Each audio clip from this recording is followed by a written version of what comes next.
किच्चा से कांग्रेस विधायक तिलकराज बेहड़ के छोटे बेटे और रुद्रपुर नगर निगम के पार्षद सौरभ बेहड़ पर देर शाम आवास विकास क्षेत्र में 3 नकाबपोश युवकों ने हमला कर दिया।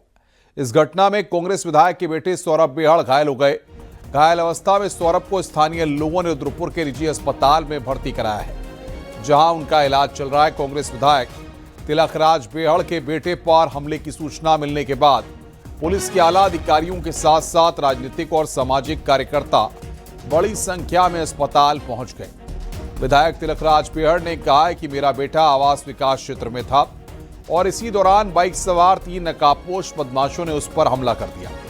पुलिस घटना की जांच कर रही है। खड़ा रहा बच्चों के साथ, अपनी मम्मी के साथ, अपनी भाभी के साथ, तो वहीं से गया और घटना हो गई। अज्ञात लोग हैं, अभी हम नेम कह नहीं सकते। उनके कैमरे में आई गए, उनके फोटो, मोटरसाइकिलें जो घूम रही थी, जिन लोगों ने हमला किया मुंह बांध के। हम तो इंतजार कर रहे हैं कि पकड़े जाएं, पता चल जाए कौन है, किसके इशारे पे हुआ, इसके पीछे क्या है। उन पर 3 अज्ञात लोगों ने हमला किया है, बाइक सवार थे। मैंने जो पीड़ित है उससे थोड़ी बात भी की, जानने की कोशिश की कि क्या उनको पता है। उन्होंने ये बताया कि जहाँ से उनको लाया गया है आवास विकास में ही घटनास्थल बता रहे हैं, और वहाँ पर 3 अज्ञात लोग बाइक से जो है उन पर हमला कर दिया, उनको मारा पीटा और पीटकर उनको वहाँ छोड़ के चले गए। हरिद्वार के कटारपुर गांव के पास भीषण सड़क हादसा हो गया, जिसमें 3 लोगों की दर्दनाक मौत हो गई। रविवार दोपहर एक तेज रफ्तार कार और रिक्शा में आमने सामने की टक्कर हो गई। इसमें रिक्शा सवार 2 लोग और कार ड्राइवर की मौत हुई है, जबकि 4 अन्य लोग घायल बताए जा रहे हैं। सभी मृतक आसपास के क्षेत्रों के रहने वाले हैं। पथरी थाना क्षेत्र के कटारपुर में हुई टक्कर इतनी भीषण थी कि रिक्शे के परखच्चे उड़ गए और कार सड़क से नीचे खाई में जा गिरी। हादसे की सूचना मिलने पर पुलिस मौके पर पहुंची और शवों को पोस्टमार्टम के लिए भेजा गया। वहीं घायलों को भी अस्पताल में भर्ती कराया गया है। एक्सीडेंट के बाद रोड क्लियर करने के लिए पुलिस को क्रेन की मदद लेनी पड़ी।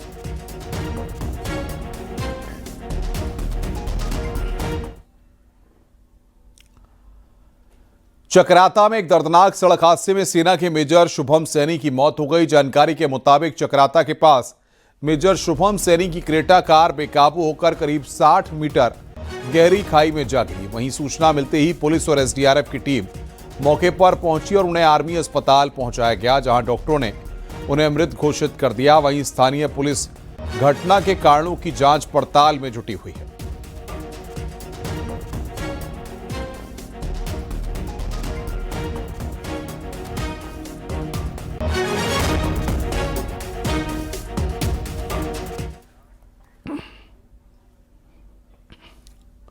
चमोली से खबर है, इस साल होने वाली नंदा देवी राजजात यात्रा टल गई है। नंदा राजजात यात्रा की सुरक्षा और परंपराओं के कारण यात्रा टली है। कर्णप्रयाग में नंदा देवी समिति की बैठक हुई थी, जिसमें यह फैसला लिया गया है कि इस साल होने वाली नंदा राजजात यात्रा अब अगले साल 2027 में होगी। समिति के अध्यक्ष राकेश कुंवर ने बताया कि हिमालयी क्षेत्र में यात्रा से जुड़ी जरूरी तैयारियां अभी अधूरी हैं, इसलिए इस बार यात्रा आयोजित करना संभव नहीं है। इसलिए यात्रा अब 2027 में आयोजित की जाएगी। वहीं इस फैसले को लेकर के नंदाधाम कुरुड़ के गौड़ पुजारी नरेश गौड़ ने आपत्ति जताई। उनका कहना है कि यह पूरी तरह आस्था से खिलवाड़ है और उनकी वार्षिक यात्रा तय कार्यक्रम के अनुसार जारी रहेगी। आपको बता दें कि काफी दिनों से कुरुड़ और नौटी को लेकर विवाद चल रहा था। कुरुड़ से नंदा देवी राजजात शुरू करने की मांग लगातार उठ रही थी। हिमालय में जो जा रही है वो करीब 19-20 सितंबर को लग रही है, तो जो कि काफ़ी समय पर ठंड का, हिमालय में ठंड का मौसम हो जाता है और बर्फबारी की भी आशंका बनी रहती है, ओलावृष्टि की भी आशंका बनी रहती है। तो इस बात को मद्देनज़र रखते हुए हम लोगों ने, समिति ने एक बैठक की कि भाई यात्रा को लेकर के क्या किया जाए। तो समिति इस निर्णय पर पहुंची है। शासन से भी हमको पत्र आया है और उसके अलावा अभी जो हिमालय के जो निर्जन क्षेत्र हैं उन क्षेत्रों में भी जो है जिस हिसाब से काम होना चाहिए था उस हिसाब से नहीं हुआ है। तो हम लोग यात्रा को 2026 में समिति जो है स्थगित करके और कोशिश करेंगे 2027 की घोषणा जो है मनौती के दिन की जाएगी। मुख्यमंत्री पुष्कर सिंह धामी हरिद्वार में शांति कुंज के शताब्दी समारोह में शामिल हुए। बैरागी कैंप मैदान में आयोजित कार्यक्रम को मुख्यमंत्री ने संबोधित किया। इस दौरान मुख्यमंत्री ने कहा कि सनातन की धर्म ध्वजा चारों ओर लहरा रही है और हमारी सरकार भी सांस्कृतिक विरासत के संरक्षण का काम कर रही है। साथ ही मुख्यमंत्री ने कहा कि 2027 में हरिद्वार में भव्य दिव्य कुंभ का आयोजन होगा, जिसकी तैयारी की जा रही है। ना हो संस्कृति के ये क्षेत्र धर्म में ध्वजा चारों ओर लहरा रही है। आदरणीय प्रधानमंत्री जी के मार्गदर्शन में देवभूमि उत्तराखंड में भी हमारी सरकार सांस्कृतिक विरासत के संरक्षण की दिशा में निरंतर कार्य कर रही है। हम जहां एक ओर केदार खंड और मानस खंड के मंदिर क्षेत्रों के सौंदर्यीकरण के लिए अनेकों कार्य कर रहे हैं, वहीं हम श्री कृष्ण यमुना तीर्थ सर्किट के निर्माण की दिशा में भी कार्य कर रहे हैं, जिसके अंतर्गत यमुना जी के अंतर्गत विभिन्न घाट और उनका सौंदर्यीकरण का काम किया जाएगा। इतना ही नहीं, आज हरिद्वार ऋषिकेश कॉरिडोर के साथ साथ शारदा कॉरिडोर, विवेकानंद कॉरिडोर और गोलजू कॉरिडोर के निर्माण की दिशा में भी कार्य किया जा रहा है। दून मेडिकल कॉलेज में रैगिंग और मारपीट मामले में आरोपी छात्र को प्रतिबंधित कर दिया गया है। इसके साथ ही सरकार ने मामले की जांच के आदेश दिए हैं। दरअसल दून मेडिकल कॉलेज में रैगिंग और मारपीट का मामला सामने आया था, जहां 2 सीनियर स्टूडेंट्स पर जूनियर के साथ मारपीट के गंभीर आरोप लगे थे। शिकायत के बाद पूरा मामला अब एंटी रैगिंग कमेटी के पास पहुंच चुका है और कमेटी द्वारा छात्रों के बयान दर्ज किए गए हैं। वहीं अभी आरोपी छात्र को डिबार कर दिया गया है और मामले की जांच के आदेश दे दिए गए हैं।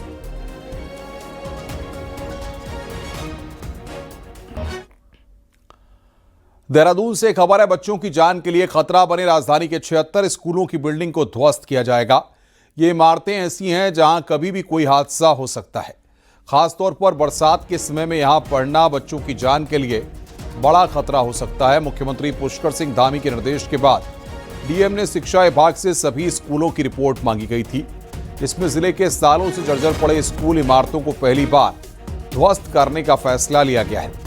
राजधानी में 100 स्कूलों की रिपोर्ट मिली है। इनमें 13 माध्यमिक और 66 प्राथमिक स्कूल इमारतों में पढ़ना खतरे से खाली नहीं पाया गया। वहीं विभाग ने 63 स्कूलों में पढ़ाई के लिए वैकल्पिक व्यवस्था कर दी गई है, जबकि 16 स्कूल ऐसे हैं जहां पर अभी तक वैकल्पिक व्यवस्था नहीं हो पाई है। इसके लिए वैकल्पिक व्यवस्था बनाने के डीएम ने निर्देश दिए हैं। स्कूल इमारतों में 17 स्कूल ऐसे हैं जो आंशिक रूप से ध्वस्त किए जाएंगे।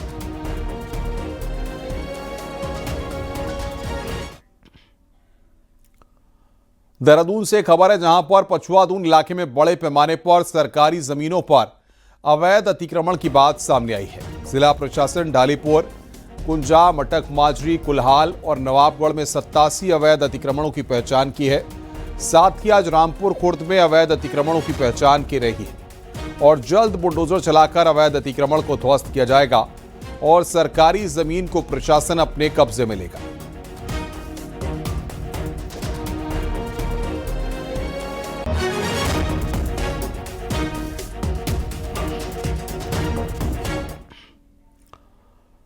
उत्तराखंड एसटीएफ के रडार पर राज्य के सबसे कुख्यात अपराधी हैं। करीब 108 इनामी बदमाश जो सालों से फरार चल रहे हैं। एसटीएफ का दावा है कि अब एआई टेक्नोलॉजी और डिजिटल निगरानी की मदद से इन अपराधियों की तलाश तेज हो गई है और जल्द ही ये सब सलाखों के पीछे होंगे। देखिए रिपोर्ट।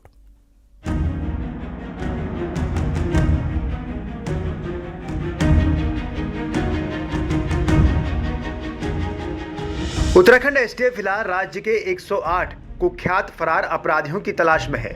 इनमें से कई पर हत्या, लूट, डकैती और रेप जैसी गंभीर अपराध के मामले दर्ज हैं।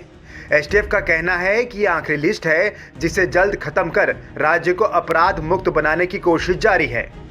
उत्तराखंड एसटीएफ के रिकॉर्ड के मुताबिक इस वक्त 108 कुख्यात अपराधी फरार हैं। इनमें से 10 अपराधियों पर 1 लाख का इनाम, जबकि 32 बदमाशों पर 50,000 का इनाम घोषित किया गया है। जबकि बीते 3 साल में एसटीएफ ने 80 फरार बदमाशों को गिरफ्तार करके जेल भेजा है, जिसमें 2 लाख के इनामी रंजीत चौधरी, सुरेश कुमार, विक्रम कुमार और परवेज उर्फ बाबा जैसे बदमाश शामिल हैं। लेकिन अब भी दीपक मित्तल, राखी मित्तल, राहुल, कलीम शरीफ, सुभाष, अतुल और किशोर जैसे अपराधी एसटीएफ के लिए सिरदर्द बने हुए हैं। हमारे एसटीएफ में 4 टीमें यहाँ पे गढ़वाल में हैं और 2 टीमें एसटीएफ की कुमाऊं में हैं। तो इसमें जो अदरवाइज़ एसटीएफ का जैसे मैंडेट है कि 25,000 से ऊपर के जो इनामी हैं वो हमारी प्रायोरिटी पे रहते हैं और अलग अलग टीमों में वो डिस्ट्रीब्यूटेड हैं और उनको हम अरेस्ट करते हैं। अभी 2025 में जो बड़े इनामी पकड़े हमने, जिसमें 2-2 लाख के भी 2 हैं, टोटल मतलब हम 18 इनामी यहाँ से पकड़े गए हैं। अपराधियों तक पहुंचने के लिए एसटीएफ अब हाईटेक टेक्नोलॉजी का सहारा ले रही है। सूत्रों के मुताबिक एसटीएफ के पास केंद्र सरकार का डिजिटल टूल मौजूद है। इनमें देश के 144 करोड़ लोगों का डेटा जुड़ा हुआ है और ये सिस्टम एआई की मदद से पुरानी फोटो को अपडेटेड लुक में बदल देने, लोकेशन मैच कराने के साथ संदिग्ध की पहचान ट्रेस करता है। एसटीएफ ने इसी तकनीक का इस्तेमाल कर एक 25 साल से फरार हत्यारे को पश्चिम बंगाल से गिरफ्तार किया गया था। हाँ, इसमें स्पेशल क्राइम ड्राइव जो है वो पुलिस मुख्यालय द्वारा जो इसमें फ़िलहाल चल रही है और समय समय पर चलती भी है इसमें। तो इसमें जो इनामी हैं और इसके अलावा इनामी के अलावा भी जो मुकदमों में जो वांटेड होते हैं और उसमें अगर जनपद पुलिस हमसे सहयोग मांगती है, कोई इम्पोर्टेंट केस है जिसमें कोई क्रिमिनल जो है वो भागा हुआ है, तो उसके अरेस्टिंग में भी हम मदद करते हैं। एसटीएफ का दावा है कि अब अपराधियों के पास छिपने की कोई जगह नहीं बची है। एआई, डिजिटल सर्विलांस और आधुनिक तकनीक से ट्रेसिंग पहले से तेज और सटीक हो गई है। एसटीएफ की कोशिश है कि जल्द ही इन 108 फरार अपराधियों को पकड़ा जाए और राज्य को अपराध मुक्त बनाया जा सके। न्यूज़ 18 के लिए देहरादून से सतेंद्र बर्तवाल की रिपोर्ट।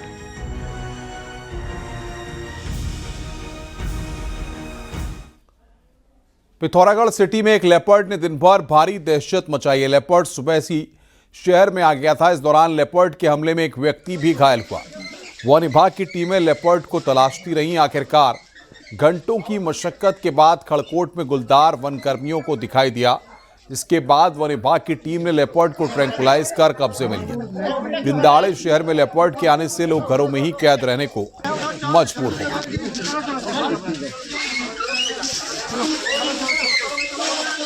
और जो है हम लोगों ने लाउड स्पीकर्स के माध्यम से भी लोगों में अवेयरनेस किया कि जो लोग हैं, छोटे बच्चे या कुछ, उनको अपने सेफ्टी के मद्देनज़र घर में ही रखें।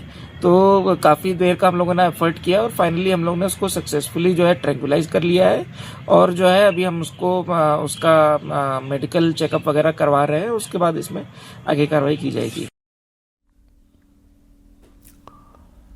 सूत न कपास, जुलाहों में लट्ठम लट्ठा। उत्तराखंड में कांग्रेस की घोषणाएं इन दिनों इसी कहावत पर खरी उतरती दिख रही हैं। पार्टी का हर बड़ा नेता अलग अलग मंच पर अलग अलग वादा लेकर मैदान में उतर रहा है। बीजेपी कह रही है ये वादे नहीं, सत्ता के सपनों में पक रहे ख्याली पुलाव हैं। ये रिपोर्ट देखिए। ये पोस्ट है कांग्रेस नेता और पूर्व मुख्यमंत्री हरीश रावत की। हरीश रावत का दावा है कि उत्तराखंड में सरकार बनने के 2 साल के अंदर न्यूनतम 5 लाख रुपए वार्षिक आय की गारंटी योजना लागू की जाएगी। इससे पहले हरीश सिंह रावत कह चुके हैं कि सरकार बनते ही कांग्रेस बैकलॉग के सारे पदों पर भर्ती करेगी। वहीं प्रदेश अध्यक्ष गणेश गोदियाल का कहना है कि सत्ता में आए तो बीजेपी के सभी घोटालों की जांच कराई जाएगी। यानी एक पार्टी और हर नेता का अपना अपना मैनिफेस्टो। इस पर बीजेपी अब तंज कस रही है। बीजेपी का कहना है कि ये सिर्फ ख्याली पुलाव हैं। कांग्रेस जहां जहां सत्ता में आई उसने मैनिफेस्टो को किनारे कर दिया। कांग्रेस ने कर्नाटका में जो घोषणा पत्र किया क्या लागू किया है? तेलंगाना उन्होंने लागू किया है, या आपका जैसे पड़ोस में हिमाचल है वहाँ क्या लागू किया है? तो जहाँ जहाँ कांग्रेस ने बोला वहाँ कुछ भी नहीं किया। जो है कि कांग्रेस पे कोई भरोसा करने वाला नहीं है। ये मैं कह सकता हूँ कि इनके ख्याली पुलाव हैं, मुंगेरी लाल के हसीन सपने। सरकार इनकी आने वाली नहीं है। सवाल ये है कि क्या ये कांग्रेस की सोची समझी चुनावी रणनीति है या फिर पार्टी के अंदर तालमेल की कमी का नतीजा है। कांग्रेस पलटवार करते हुए कह रही है कि उसके पास राज्य के विकास की बड़ी योजना है, जिसके तहत पार्टी नेता समाज के हर वर्ग के बीच काम कर रहे हैं। इसी से अब बीजेपी बौखलाई हुई है। तो बृहद योजना है, उनमें से कुछ के ऊपर चर्चा करते हैं हमारे सीनियर लीडर्स। अब भारतीय जनता पार्टी परेशान है क्योंकि उनको पूरा कांग्रेस का कार्यक्रम पता नहीं लग पा रहा है। इसलिए अलग अलग नेता जब अलग अलग वर्गों में जाकर के बात करते हैं तो भाजपा के लोग बेचैन हो जाते हैं और उस बेचैनी पे वो उलझुल बयान देते हैं। फिलहाल कांग्रेस के वादों की यह बौछार भरोसा जगाएगी या भ्रम पैदा करेगी, इसका फैसला तो वक्त करेगा, लेकिन इतना तय है कि 2027 के विधानसभा चुनाव से पहले उत्तराखंड की सियासत अब पूरी तरह से चुनावी मोड में आ चुकी है। अब हर बयान, हर पोस्ट और हर वादा सियासी तराजू पर तोला जाएगा। न्यूज 18 के लिए देहरादून से सुनील नप्रभात की रिपोर्ट।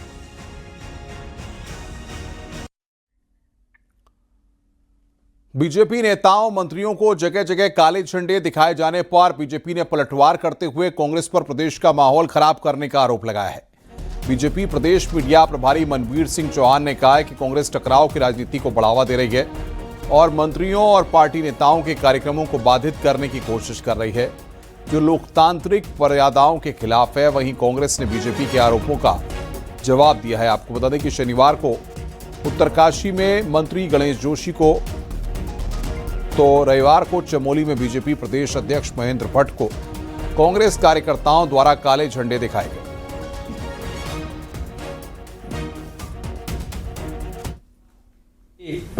हमारे नेताओं के माननीय मंत्रीगणों का वो विरोध कर रहे हैं। और देखिए, लोकतंत्र में विरोध करना सबका अधिकार है, लेकिन इस तरह से कार्यक्रमों में विरोध करना और रास्ता रोक करके माननीय मंत्रीगणों का और हमारे नेताओं का रास्ता रोक कर विरोध करना, ये बिल्कुल लोकतंत्र के खिलाफ है। और कांग्रेस पार्टी हमेशा एक तरह से प्रदेश में अराजकता फैला करके प्रदेश का माहौल खराब करने की कोशिश कर रही है। कितनी बेशर्मी से भारतीय जनता पार्टी के नेता कार्यकर्ता ये कहते हैं कि कांग्रेस पार्टी विरोध कर रही है। कांग्रेस पार्टी जनता की आवाज है, बिल्कुल विरोध करेगी। जहां नस्लीय हमले में इंजर चकमा की मौत होती है, 750 करोड़ की चोरी डकैती, पुलिस अभिरक्षा में मौतें, इतनी सारी घटनाएं भाजपा के अंदर से ही आवाजें उठ रही हैं, तो कांग्रेस को दोष देने के पहले तो खुद को संभाले और देखे, गिरबान में झांके।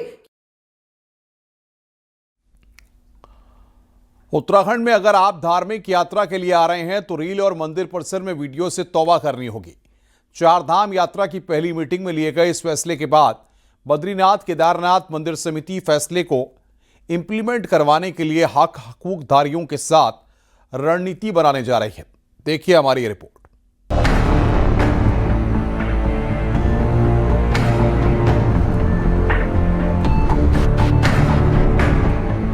चारधाम यात्रा में रील वीडियो बनाने को लेकर विवाद का कोई ना कोई मामला सामने आता ही रहता है।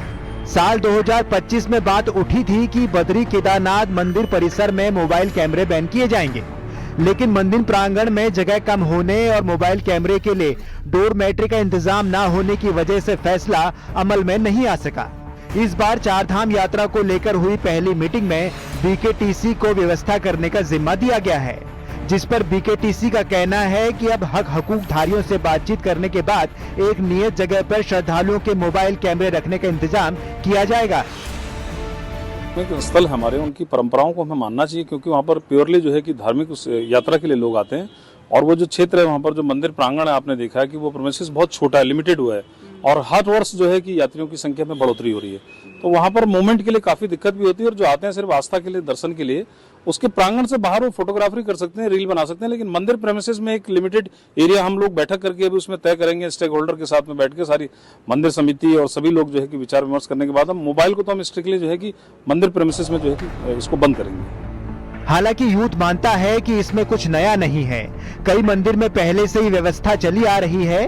कांग्रेस कहती है कि मोबाइल को लेकर रेगुलेशन जरूरी है, बैन से कुछ नहीं होगा। धार्मिक सौहार्द बिगाड़ने के वीडियो से लेकर कई बार आपत्तिजनक वीडियो बनते हैं, उस पर कंट्रोल करना होगा। तो ये रेगुलेशन बनाना हमारे देश में, मुझे लगता है कि बीजेपी सरकार को सेंटर में प्रोएक्टिवली आकर इसे थोड़ा सा रेगुलेट करना चाहिए, ना कि सिर्फ मंदिरों तक, और भी आगे भी वैसी कई चीजें।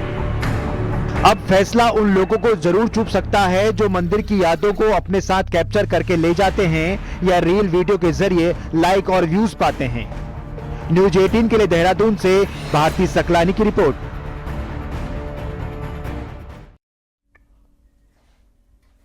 प्रयागराज की तर्ज पर आयोजित हुए कुंभ मेले का मॉडल को हरिद्वार में अपनाया जाएगा। मेला क्षेत्र में जाम की स्थिति न बने, इसलिए नो व्हीकल जोन बनाने के साथ ही शहर में इलेक्ट्रिक बस चलाने की तैयारी है। ये रिपोर्ट देखिए।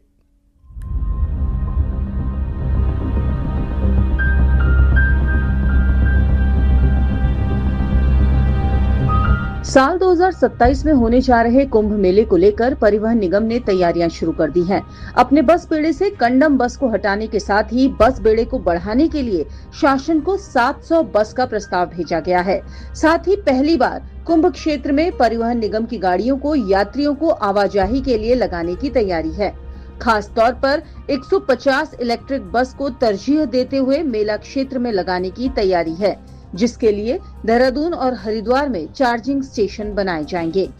इस बार जो इंटरनल कनेक्टिविटी होगी, यानी कि कुंभ के मेला क्षेत्र के अंदर की कनेक्टिविटी, इसमें भी परिवहन विभाग के अंतर्गत जो पीएमई बस सेवा की जो बसेस मिलेंगी, इलेक्ट्रिक बसेस मिलेंगी, उसके द्वारा हम लोग इंटरनल कनेक्टिविटी को भी सुनिश्चित करेंगे। वहीं कर्मचारी नेता बताते हैं कि 400 बस की हालत बेहद खराब है। कुंभ निधि से बस मिलेगी तो कुंभ मेले के बाद इन बस का इस्तेमाल निगम की बस सेवा को दुरुस्त करने में सहायक होगा। बाद कुंभ में जो पूरा कुंभ क्षेत्र है उसे नॉन व्हीकल जोन घोषित किया गया था और कुंभ क्षेत्र के बाहरी इलाकों में बड़ी बड़ी पार्किंग बनाई गई थी और कुंभ क्षेत्र में परिवहन निगम की बसें चलाई गई थी, जिन्होंने फ्री सर्विस दी थी यात्रियों को। कहीं भी उतर चढ़ सकते थे यात्री और 24 घंटे हर 5 मिनट बाद बसें चलाई गई थी। इसके लिए प्रबंध निदेशक महोदय द्वारा अवगत कराया गया है कि शासन को हमने इस स्कीम के बारे में अवगत कराया है और 700 बसों की मांग की है। कुंभ मेले में परिवहन निगम को उम्मीद है कि बस सुविधा अच्छी करने से बस बेड़ा तो सुधरेगा ही, साथ ही ट्रैफिक कंजेशन में भी हालात सुधरेंगे ताकि श्रद्धालुओं को दिक्कतें पेश न आए। न्यूज़ 18 के लिए देहरादून से भारती सकलानी उनियाल की रिपोर्ट।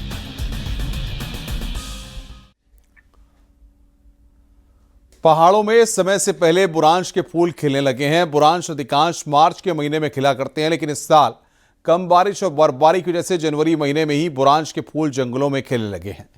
पहाड़ों में लगातार क्लाइमेट चेंज इसका कारण बताया जा रहा है। पहाड़ों में अक्टूबर महीने से बारिश और बर्फबारी नहीं हुई है, जिससे अब धीरे धीरे गर्मी भी बढ़ने लगी है।